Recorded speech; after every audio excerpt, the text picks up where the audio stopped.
There's no place to escape to. This is the last podcast. On the left. That's when the cannibalism started. What was that?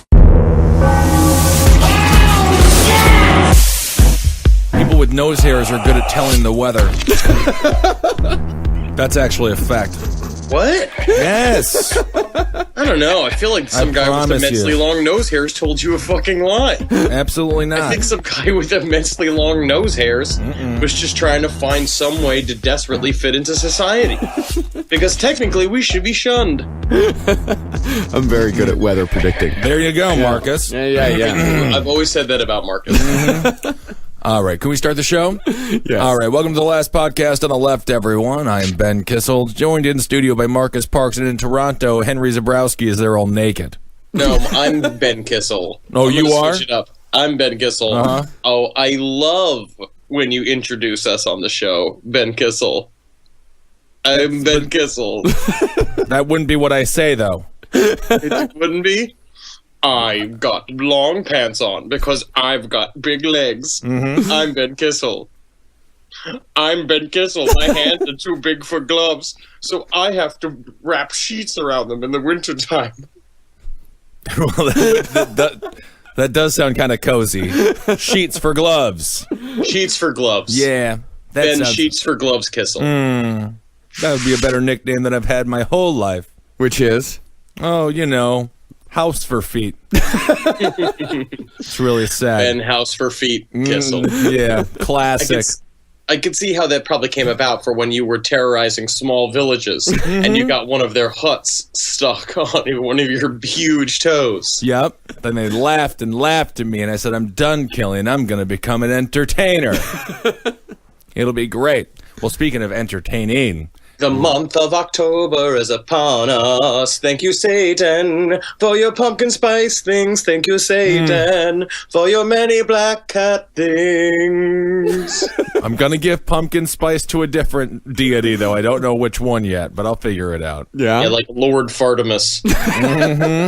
I hate pumpkin spice things. Why? That's the one thing. That's the only October thing I do not like. I hate pumpkin spice things. All right. Well, whatever. The thing we do love is pasta, and we specifically love it when we get it from listeners, and we mostly love it when it's super creepy, and today we're doing creepy listener pasta. We actually got some very creepy submissions from some people out there, and I think we're getting better. I think that what we're going to do with last podcast on the left is what we've said this before. Creepypasta, at this point in time, truly sucks balls. And let's take it back. Let's take it back and make it better. This is you guys are the first start. This is our Alamo.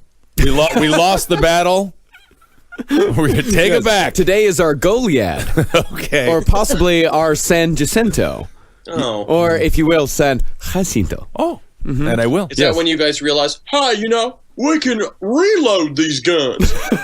No, that's when we figured out that you can slaughter Mexicans during their afternoon siesta. That's a true story. That's how Texas won its independence. We killed the entire army while they slept. It's why our economy is doing better than the Spanish, too. The Spaniards. They're always sleeping. I'm going to put it this way, okay? If your society has a preordained nap built into it. I love it. You are going to be vulnerable to attack.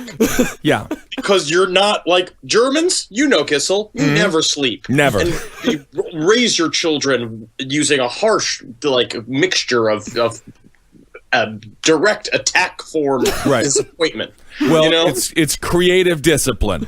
Oh my God. Let's get to a listener pasta. Ooh. Okay, now before we get into this listener pasta, we're going to start how we always start. I just wanted... Wherever you are right now, first thing I want you to do is take off your shoes. Get them feet out. Really enjoy yourself.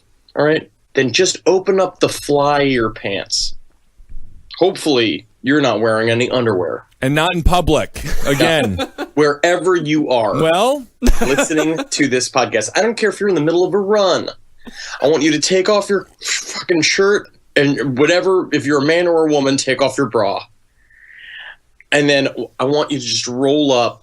I got this stuff right now called God Kush, right? That's just fucking thick. It's like dense nugs, very hairy on them. I want you to get some of them tarantula eggs. I want you to get your fanciest knife.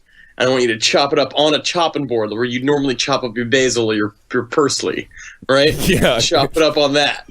Just get a fucking piece of parchment paper from your grandfather's will and roll it up in that and fucking doob it down until you're not a person anymore. And be ready to get fucking creepy pasted until you got shit in your pants. Or just vaporize. Just vape it too. You could vape. Okay. All right. So, Henry, you're starting off, huh? Yes. This is a story from J.J. Hugg. What does that say? What kind of last name's Hugg? I love it, though. J.J. Hugg. J.J. Hugg. Do you think it's a real last name? I don't know. I hope it is. Yeah. Yo, J.J. Hugg. I do not kiss. I only hug. Come close to my chest. I heard a 20-second J.J. Hugg. Makes endorphins release. You know, if you hug somebody in bed, it's called cuddling. That is an isolating sentence. You shouldn't just say that normally. No, what's the difference between cuddling and hugging? Opener? Is that your opener when you start talking to a woman? No. He's a huge man. Mm-hmm. No, He's just coming up to you and saying, when you hug in bed, it's called cuddling. Well, you gotta go. I've got house feet. I don't know if you can tell. No. I got little people running up and down my legs because they're scared of me. They think I'm a giant tree. J.J. Hugg's story. I have basically a ghost story that is juxtaposed by a personal human horror that was going on at the same time. The first 8 years of my life, I lived in a room that was haunted, and the haunting was localized to my closet. The figure I saw on more than one occasion looked like an old shirtless man whose face had been deformed by burns. He would talk to me at night, and on more than one occasion attempted to get me close to the closet. If I walked by the closet sometimes, he would try to reach out and grab me. As soon as I was able, I would run from my bed, past the closet, and into the kitchen any time I left my room. It was always cold in my room. In the middle of summer in Massachusetts, you would sweat in every other room in the house, but rarely ever in mine, which would have been awesome if it weren't for the freak that liked to whisper uncomfortable things to me. Kissel, you remember that from your home life. Mm-hmm. Absolutely. My dad, yeah.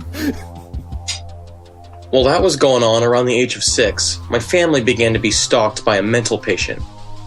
He would come by our house and unlock all of our windows just to let us know he'd been there. We had these sliding windows, and when we came home, he would have taken the windows out and replaced them so they were tilted in their frames. At night, he would open my windows and talk to me. I was very scared of him. I would steal knives and sleep with them under my pillow at night, as well as hide them around my room so I could get to them. My parents' testimony and our ID of him put him away for a long time. We certainly never saw him again. So I was terrified to be in my house as a child due to the ghost in my room, and terrified to go outside, because that was where the dark man lived that would open my windows at night. Kind of got racist towards the end there. Got a little bit. Yeah, I did get it. Kinda. No, what you didn't convey is that dark man was in quotes. I mean, I think the creepiest person in this story is the kid hiding knives all over his house. All over his room. If I'm his parents, I mean, they probably sent us another creepypasta about a terrifying son they had. My son kept taking all the knives. We tried to eat steak, and the son would just go, I don't know where the knives are. It's just like, well, we knew he was lying because he'd have knives sticking out of his pants pockets. Yeah. All right, so this next story is from Ariana. Didn't get the last name. This is from Ariana. Granda. Yes. This is who it is, Ariana Grande. Yeah. I heard Ariana Grande was a big listener of the show. She loves it. She does. I'm going to give you a shout out, Ariana. Pop them tops off. Enjoy yourself. Live your life, girl. I agree with that. When I met my biological grandmother, I was about 4 years old. She had a painting that she made herself, hanging proudly on her living room wall. The subject matter was a sweet, smiling, very realistic little blonde girl. Nobody told me who the girl was, and I wasn't interested in knowing because I was terrified of her. I avoided the living room like the plague. I always felt like she was actually watching me, and I swear I could see her eyes move to follow me across the room, like one of those cliché haunted house movies. I wouldn't be able to enter the room without crying and screaming, and I had to go in there in order to get to the front door. Later on, when I was older, I was finally told who the subject of the painting was. It was John Benet Ramsey. Furthermore, my grandmother used to dress me up with heavy makeup and take elaborate photo sessions of me. Nothing sexual, just not exactly appropriate for a kid. My parents were weirded out by the pictures, and I was recently told they suspected my grandma of secretly sending my pictures to child pageants. Ooh. This is my problem, is that if I were to have an oil painting of John Benet Ramsey in my home... That you made yourself. Yes. I would be taken away by the feds, correct? No, you can paint any pictures of John Benet Ramsey that you want, really. Yeah, you're fine. You're an artist. What if I did John Benet Ramsey as Princess Leia slave bikini? Totally fine. Yeah, technically, You're protected under the First Amendment. Yeah. Man, I love this country. Mm-hmm. Now, don't do that in Toronto. They'll make you prime minister. That's about fucking... Ooh, the reptiles. I met one. I met a congressman, like one of their parliament, whatever those fucking... Whatever they are. Parliament, I don't know what this country has. What do they got? Prime ministers in parliament over there, right? Yeah. I think they've got a parliament. I don't know. I saw one, and she looks like a rancid old bitch. And I just wanted to... I almost just hit her with a fucking trash can. I wanted to pick up a trash can and throw at her. She was shaking hands in the street. But what I did was I got back at the fucking reptiles. As if she took a bunch of pictures with people, and I photobombed them throwing up the fucking goats. Yeah. Good job, Henry. Hell yeah, dude. Woo, hail Satan. Politics are local. You are crushing it. But you can't throw a garbage can at a reptilian. They love trash. Thank you. He must vote for me. Yes. Yes, you will vote for me, even though, I mean, technically we are far to technically superior race to all of you and could come and just take over, but I will disguise myself as a politician and go through the grassroots campaign it takes to elect Olivia Chow to whatever position is. I'm not really... Is this a parliament? How do parliaments work?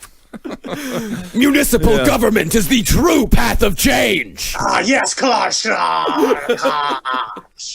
Just because they're reptilians doesn't mean they don't love democracy. I will fix the potholes, and also I will make a soup of women's tears. Gosh. All right, so this, let's see, we got one here. It's for me. Yeah. And it's by this guy, Richard Osmond. This is just gold.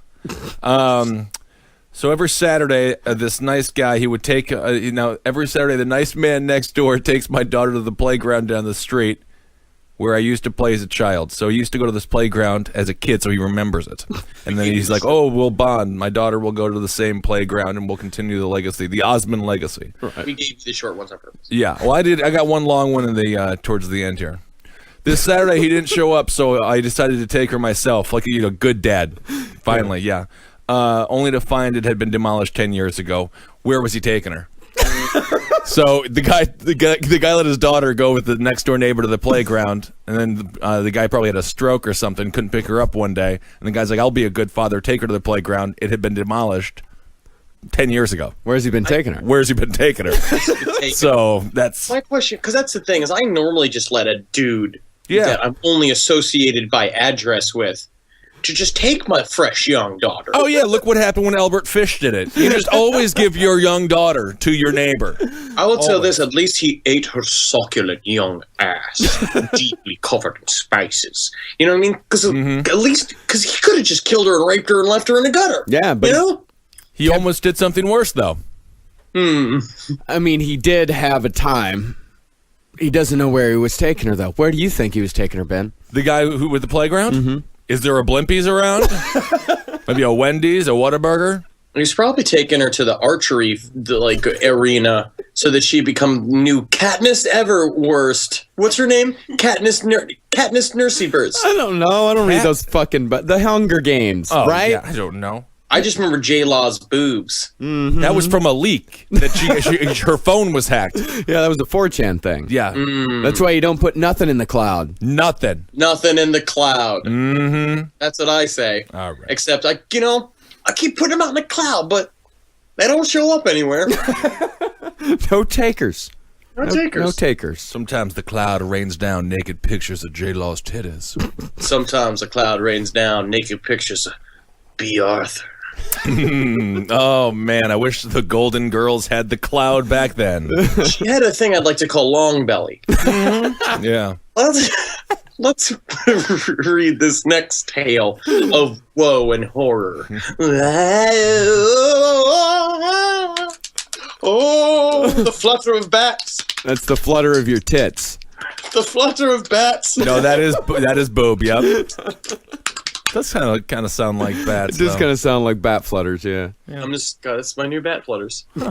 So a man named Mario Grillo wrote a poem about witnessing a UFO, which is very interesting because he says it's a true story, but he wrote it in poem form, and I really appreciate this. Mm-hmm. And so this is the name of his poem on witnessing a low-flying, triangular, unidentified flying object in the Hudson Valley, 1985.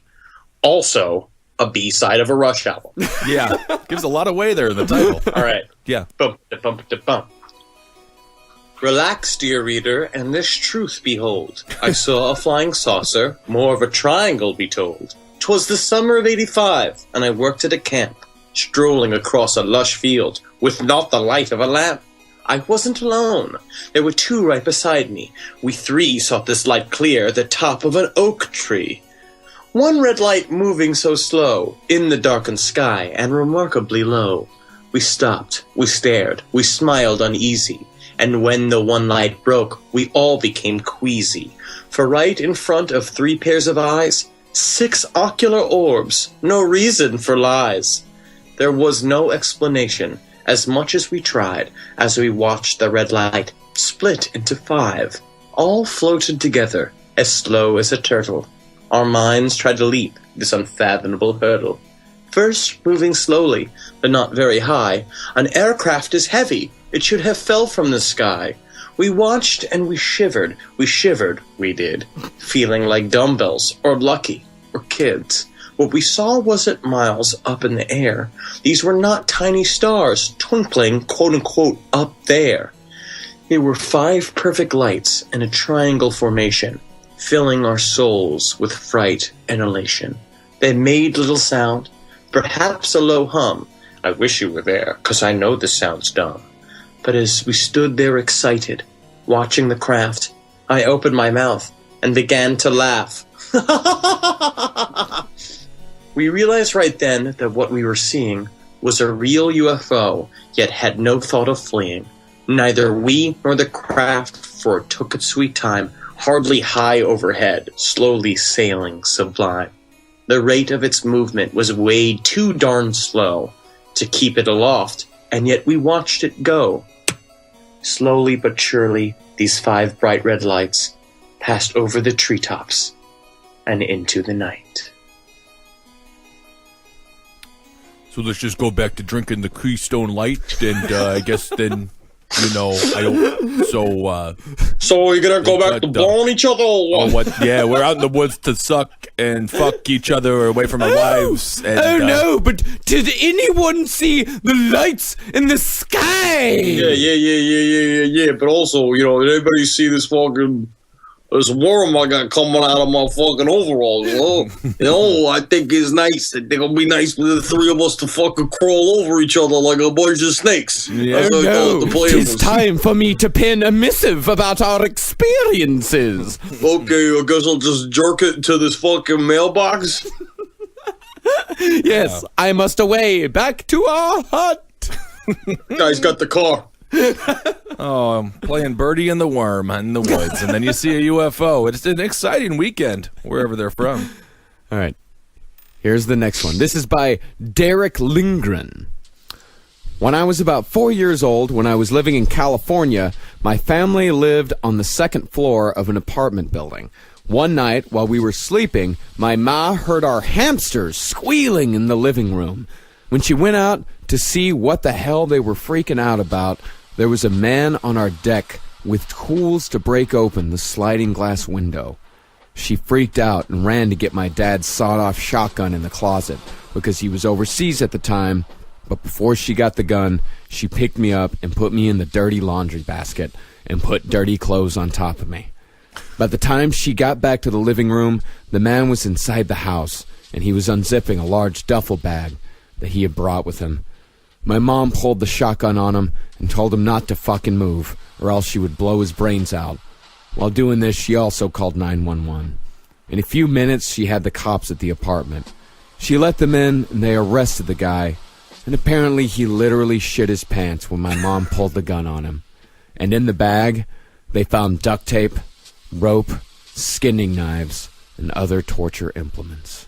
I mean, he thought he was going to be the multitasker, but then she was the multitasker, got the shotgun, got the gun, opening the door. This mom was on fire. She was like a Hindu goddess. She must have had 8 arms or something. Also, they had guard hamsters? Well, you don't know. What's the best to protect each person's home is individual choice for them. Yeah, I've never heard of a hamster making any noise whatsoever, except for when my sister and I found one of our guinea pigs growing up dying. Yeah. And it's wee, wee, wee, wee. They don't make noise. They don't like see things and make noises. That's very strange. I don't know I don't know how they train those hamsters to protect the family. Henry, remind us one more time what happened when your guinea pigs died. So my sister and I heard in the middle of the night. We were up in the middle of the night and we heard the guinea pigs making this noise, and we walked over to it. And the guinea pig was laying on its back, just going like, it's like body fucking shaking real hard. It was obese. It was obese. Yeah. Yes. But it had lived guinea pigs are supposed to live for like 3 years because they're fucking toupees with a heartbeat. And they're just supposed to die. They're just supposed to be food for other animals. Yeah. Like that's all they're bait. And this one lived to like 7 on, I don't know how it lived. And it just sat there. And so basically what happened is what I think what the doctor said is that its throat turned to liquid shit. Like it just died. It just fucking died hardcore. Official diagnosis. Yes. Mr. Zabrowski. Yes. But it was the middle of the night. And so me and Jackie were both like, we're not waking up, Mom. No. You know what? We're going to let her sleep. We'll deal with this tomorrow. So we let the thing die, I guess. We didn't really know. We went to sleep. But I woke up in the morning to my door swinging open and my mom walking in with the dead guinea pig in her hands going, Henry Thomas, his body's so cold. He's so cold.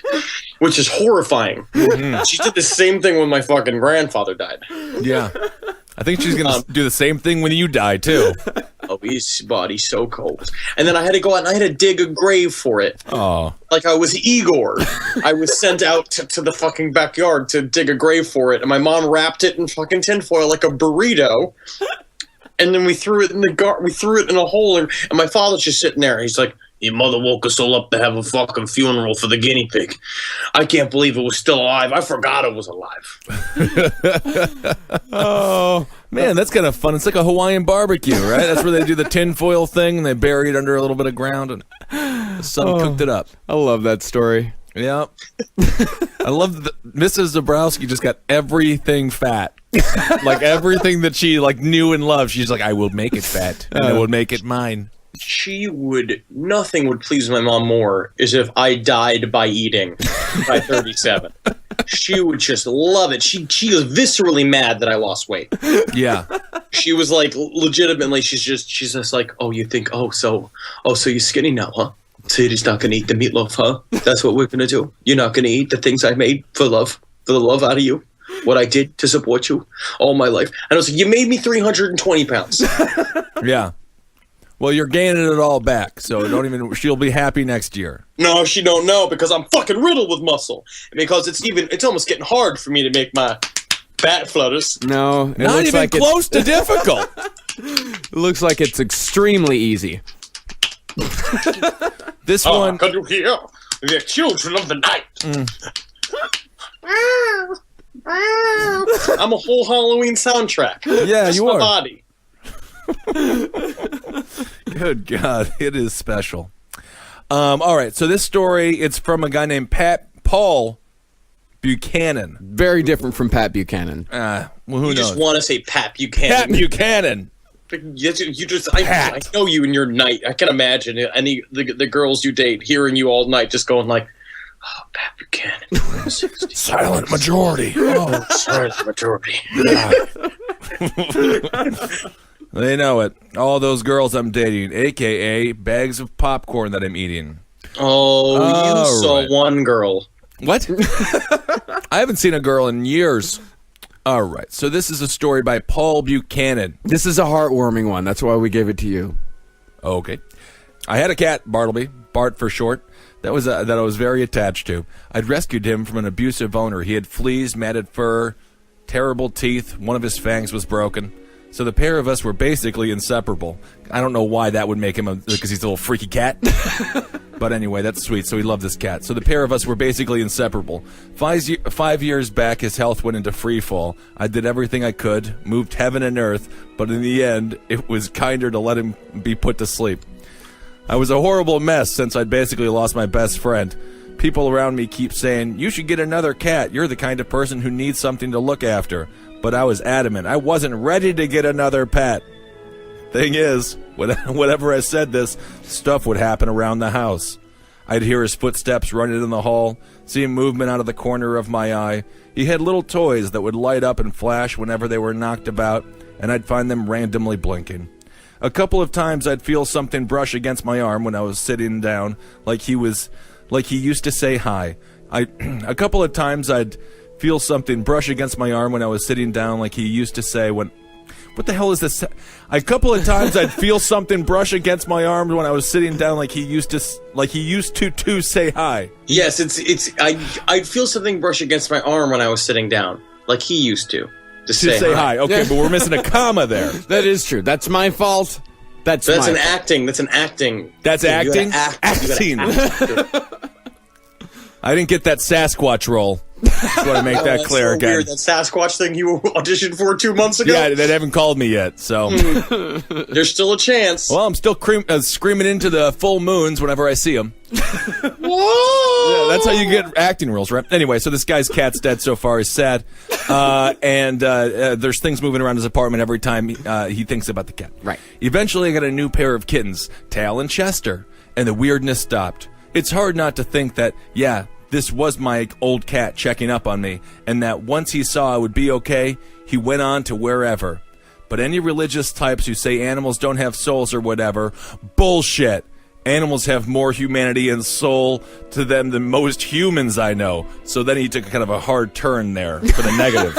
Exactly. He definitely doubled down on that and became a very sad. Then the story became more sad. Yeah. So anyway, rest in peace to Bartleby, the cat. Yeah. I can just imagine you being a doctor telling a family that, like, the mom has cancer. Like, in that same tone, with that same tone, where you would just be like, well, you know, would you believe it? It just seems like, hot under the collar. Well, it's better got a little bit of the cancer. Yeah, better than saying her throat turned to shit. No, I would say if I was a doctor and I had to give the bad news that somebody's mother or father or child had cancer, I'd say, think of the worst memory of your mom. Now I got some good news for you. She's got cancer. Okay, you know how your mom's a real fucking bitch? Remember that? 13 years old? She's got cancer. She's got cancer. Softening the blow. Soften it. I think that's really very important. That's really important. Remember your worst Christmas? Your dad just had a heart attack. So you won't have another one of those. Think about the positive. So this next story is by William the Bill Samuel. William, Big Long Bill Samuel. Is that a good nickname for Big Long Bill? I love it. It's just kind of another name, isn't it? You're supposed to go with, like, I don't know, like frog horns, something like that. No, I wish my name was Henry Zabrowski.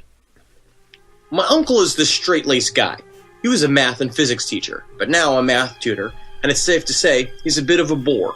He will make the most interesting story seem dull and almost refuses to exaggerate the truth on anything. So he's not a liar like me? So when he told this story, everyone in my family believed him. He won't tell many people in fear of being labeled as that guy. So I'm going to leave his name out of it. But we won't. His name is Marvin. Mm-hmm. And give his address, please. It is 444 Bartleby University Lane. Strange. Several years ago, he and my aunt lived in a pretty suburban area on a main road. Outside the house was a street light that would stay on through the night, and they had to buy blackout blinds to help them sleep. It was one of the factors that helped them make their mind up when they decided to move into the Neath Valley. One night, my uncle was in bed asleep when he said there was a glow in the room that woke him up. As they hadn't lived in the house long, it was stupidly late, and he was half asleep. He thought it must be the street light outside his window. He lay there and dozed for a bit, but then the realization hit him. They had moved. There was no street light anymore. Curious, he got out of bed. Careful not to wake my aunt, and wandered downstairs. He went to the front door where the light was still shining and opened it. He stood out in his front yard and said he couldn't believe his eyes. A large cigar-shaped object was moving down the valley, emitting this large orange light. He said there was no sound, that he was stumped by what it could be. He said he stood there for a while, but then things went fuzzy. When I asked him to describe fuzzy, he said it was hard to explain, but it was almost like he wasn't himself, like he was having some sort of out-of-body experience, yet he was aware that he was still in his body. He said he seemed to then black out after this feeling, and then he found himself now standing in his back garden in his pajamas, with no recollection of how he got there, and he had a killer headache. Confused and frightened, he went back into the house, locked the back door, and then remembered he was originally standing in the front garden, so he locked that door, then went back to bed. He says he fell asleep almost instantly. When he woke up in the morning, he said that he felt it all had just been a bad dream, and he didn't really believe that what he saw was real. That was until the following day, when he was reading the paper and saw an article about a UFO spotted flying down near the Neath Valley. It's aliens! Oh my god. Or Milton Berle. The cigar. The cigar. Also, your poor uncle was raped by aliens. Possibly. And he doesn't want to talk about that. Yeah. We already know this. We already know this problem by Whitley Strieber. They don't want to talk about it because it's that guilt of the pleasure they felt. Mm-hmm. And it's sad for him. Yeah. Well, yeah. I mean, the aliens know what they're doing. They're milking the people. You know, cows don't want to give it up either. It's kind of like I feel like you can't just steal the cums from balls because I feel like in the end, like they're not going to be the sweetest swimmers. Yeah, of I course. think in order to make semen, I'm not really sure. I'm not a doctor, as you can tell. But it seems like if you really want swimmers to be swimming, you should give them a little bit of like they should have a nice time getting them out. Right? Yeah. Yeah, you don't want to force them out. Yeah. You want to coax them out. You want to coax them out. Yeah, that's true. Or put sharks in the water. Chase them out. Just kind of more of the probe approach. I was like almost keeping my girlfriend up last night talking about how there is an alien thing that is true, that they talk about being in the presence of grays. I think we've talked about this before, about especially the tall grays, that there is such a visceral animal-like reaction to when you see one, apparently. Whereas this idea that like literally you lock into sort of an arched back with your hair standing up on your body because you literally have an animal response to seeing a super predator. Like it's like an alien, like a fucking lion cornering a rabbit, that you literally are you go back to like a natural animal state. It's very interesting. Also, when you're on dates with me, I always just say, butt up, face down, let's do this, aliens. Come and get me, aliens. I got a real nice landing strip for you. I'm going to put it this way. If they really do make you shoot as hard as I think they make you shoot, They do. I'll try it once. Yeah, I'll try anything once. Put the general cup on me once. I'll try it. Mm-hmm. I'll probably, you abduct me, I'll probably be like, hey, why don't we do that thing where you make me shoot ropes, huh? You know, they're like, we hate when they're eager. Yeah, you're going to ruin the whole thing. All right, this next story is by Claude Wilson, who helped us out quite a bit with the 9/11 Magic episode. Oh, okay. Yeah, and helps out quite a bit on a lot of stuff. Claude Wilson, great magic guy. This is a nice bit of Lovecraftian writing called The Gods of Man. Yes, yes, yes.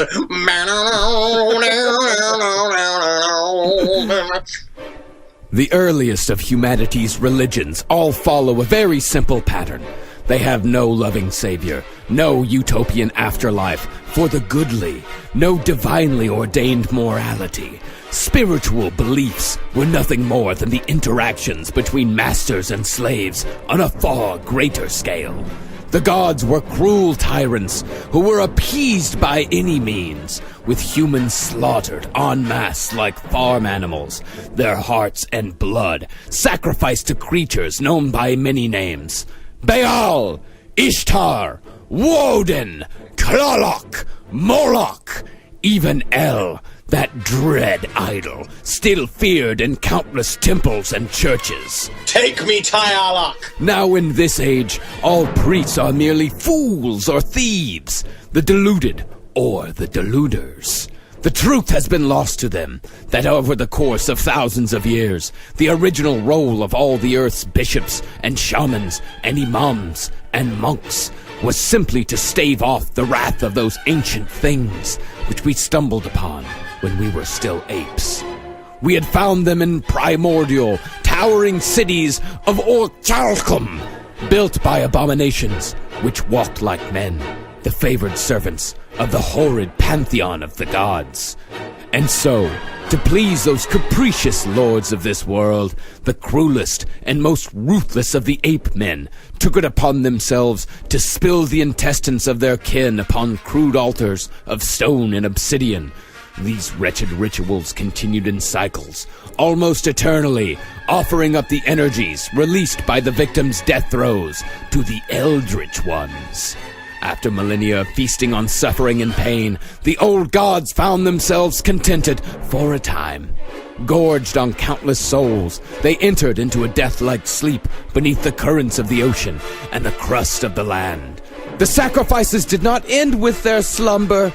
As the descendants of the most merciless of the ape-men, the priest kings continued to provide slaves and captives to appease the old ones' appetites and to keep dead and dreaming. But humans are forgetful, ignorant, and easily emptied beasts.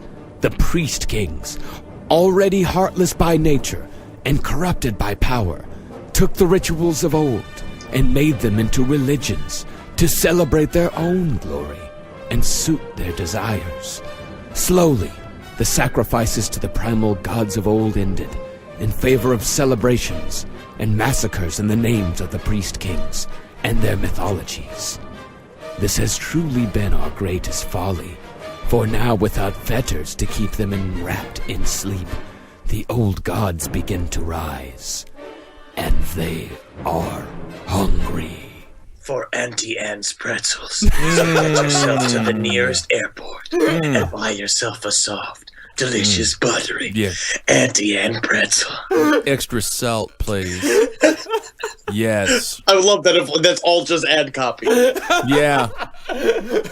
I love Auntie Anne's. I was walking through Penn Station the other day smelling Auntie Anne's, and then right by the bathroom, and it was very confusing for my nostrils. Just the poor ad man who just wrote these things, being like, and I will reveal the truth of the old gods, but also sell the new nacho cheese-filled Auntie Anne square pretzel. It's easier to eat. I think they got ones with little hot dogs on them now, too. I'm sorry, Jerry. We really appreciate all the work you've already done here. You put in long hours. You're the first one in, the last one to leave. But we cannot bring about the end times of Cthulhu with the October sales thing. I mean, we want to do these pumpkin-flavored pretzels. We do. And we're trying to get into the Halloween spirit. But the old gods are surely going to destroy all forms of reality. I'm starving. That's all I know. All right, so this one is for me to read. It's called Rabbit Man by Daniel, and it's really one of the best so far. One night I saw a big-ass rabbit that looked like a man. Man's body, rabbit head. Donnie Darko style, except white head and paws. Shit was scary. Also, I shot a Bigfoot with a BB gun once. It might have been a bear. Thanks for the story, man. Boom. That's the best one yet. Really good story. You want to redo it? No. You know One what? night I saw a big-ass rabbit. I think we got it in the one. I think we did it. Big-ass rabbit looked like a man. He also possibly shot a Bigfoot or a bear with a BB gun. Well, no, I saw a big-ass rabbit. It looked like a man. It's a man's body, rabbit head. Donnie Darko style. Set white head and paws. That shit was scary. Sure. I bet.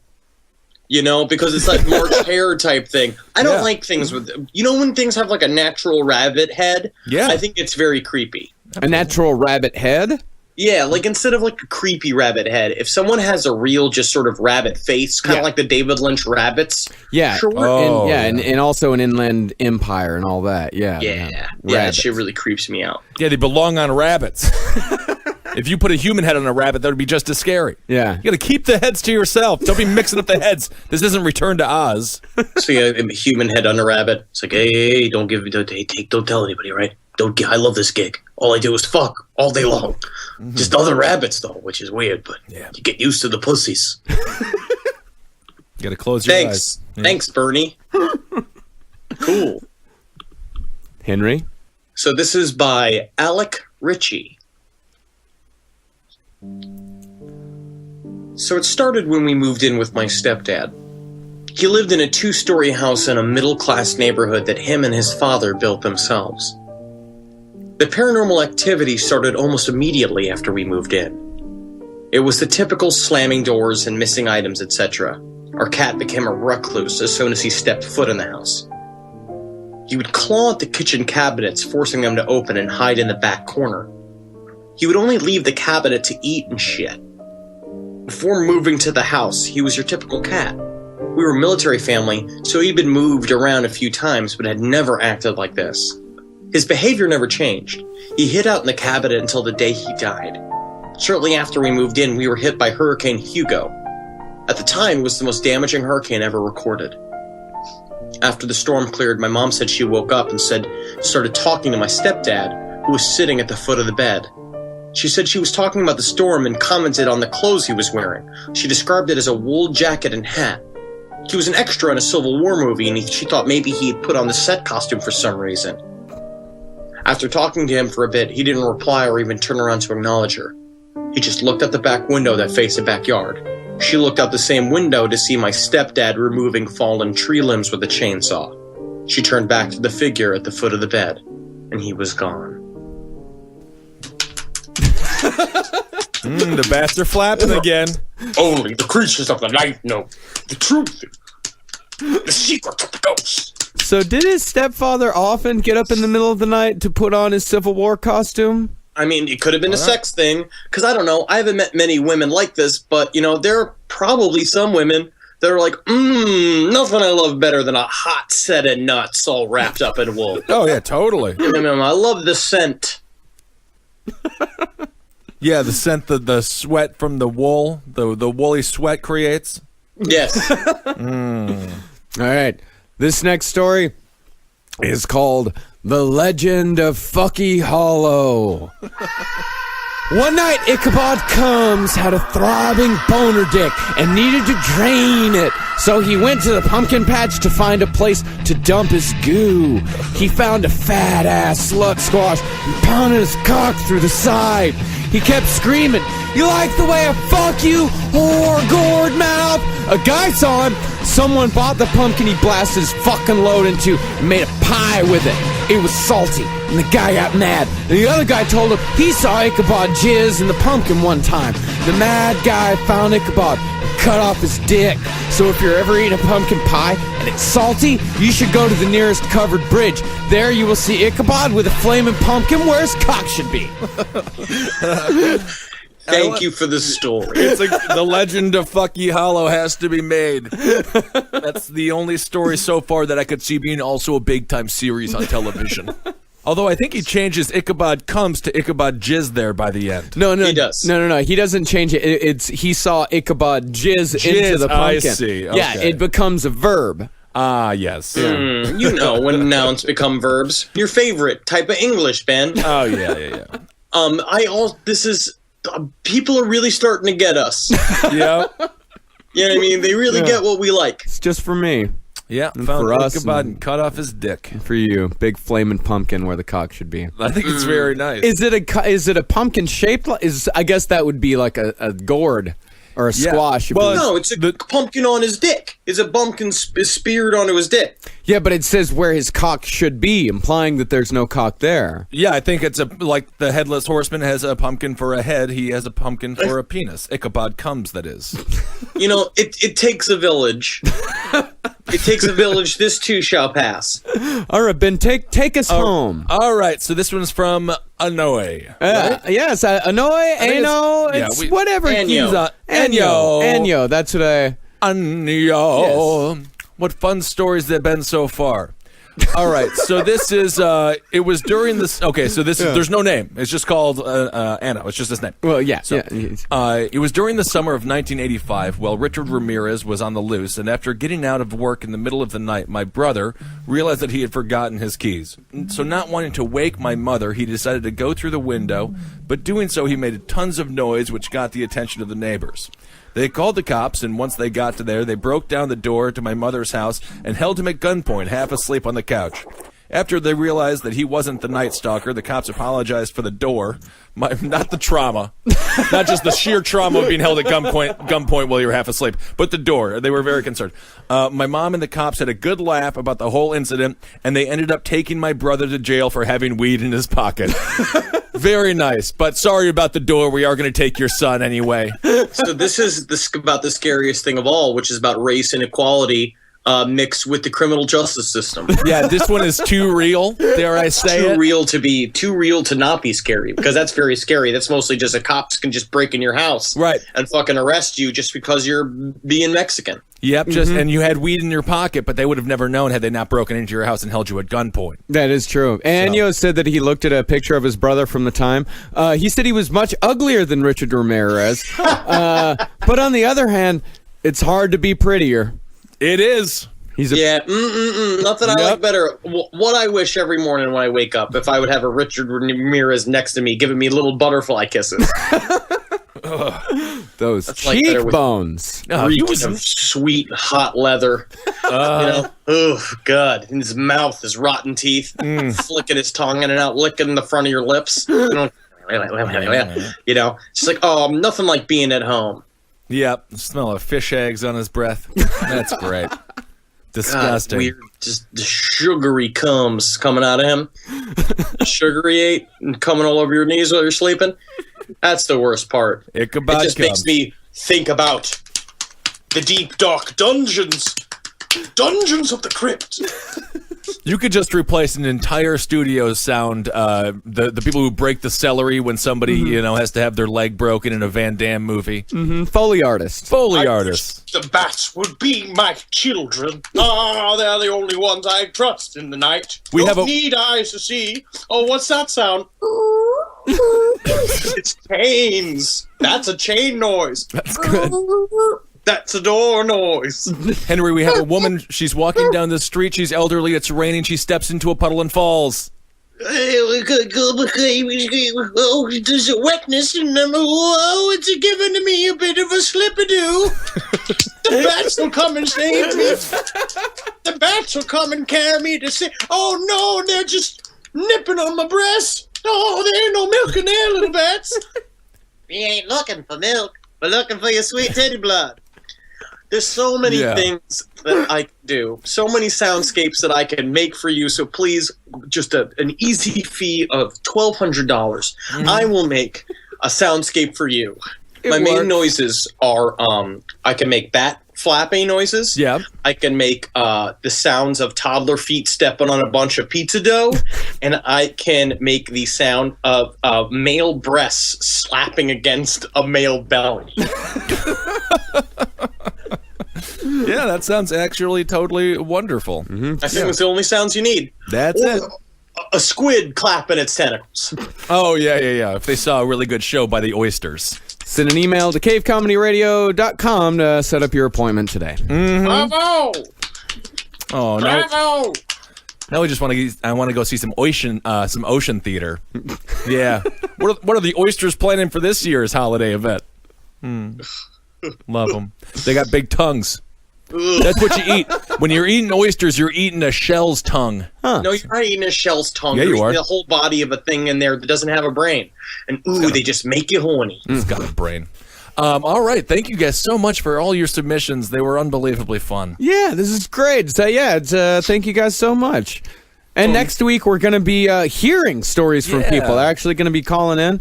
If you guys send in something to us, we're going to be getting a hold of you in the next couple days to set up a time next week. And if anybody out there still wants to submit a story, if you want some last-minute submissions, we're going to be taking them until probably Friday.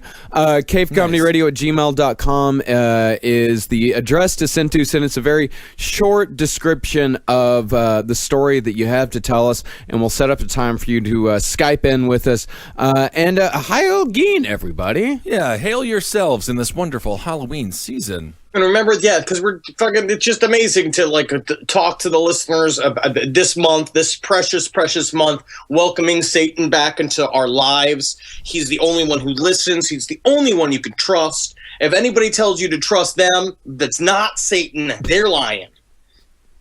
Okay, but then take that with a grain of salt. And also remember to come up with questions to ask our resident wizards. We're going to have 2 wizards on the show in 3 weeks' time to possibly do your queries or maybe do a spell for you. Mm-hmm. Yes, and Ragnar will teach you the good way to do chaos magic and the bad way to do chaos magic. Yes, he has very good examples of successes and absolute disasters. All right, very exciting. Yeah, and go to cavecomedyradio.com /merch to buy your Last Podcast on the Left t-shirt. Follow us at LP on the Left on Twitter. Marcus Parks is also on Twitter at Marcus Parks. I'm at Ben Kissel. Mr. Henry Zabrowski is at Henry Loves You. Thanks so much for supporting all the shows here that we do on CCR, Roundtable, and Sex and Other Human Activities, which has been amazing. I listened to it the other day. Oh, really? Your voice is milky and nice. Thank you. Look at that. That's nice. I won't listen to that show because if I hear another single thing about Jackie's vagina, I will throw up, and I will never stop throwing up. That's right. Well, you can hear Jackie talk about it on the Roundtable of Gentlemen as well, so you really can't avoid it. I get enough of that. That's great. That's great. Yes, Jackie being Henry's sister that I do 2 other shows with. And and Top Hat and all those programs. So thank you so much. And I'm going to do a Hail Yourselves. Mm-hmm. And I'm going to do a Megustalations. Oh, all right. Hail Satan. Again, ritual. Creates perception, creates reality. Get with the program, people. Get with it. Anything? Well, let's see. Is there anything else? I feel like we have a check out live Heroes show. on Thursday. You guys have been awesome talking about Heroes on the Facebook page and on Twitter, and it means a lot to me. I'm live tweeting every episode for Heroes Reborn. If you want to ask me a dumb question that I'm forced to answer publicly, I will do that. I am also, if you notice, I'm trying to put some truth out there. I'm being too real for NBC. They have yet to tell me to stop doing my conspiracy corner, but I want to get into some discussions. I want to get the Robbie K fans activated into thinking about conspiracy thought. So let's do this, people. Yeah, I love it. And I saw it's at a 7.7 on IMDb, which is very good. I mean, that's like great. That's solid. Yeah, we're doing good. Yeah, the show is doing great.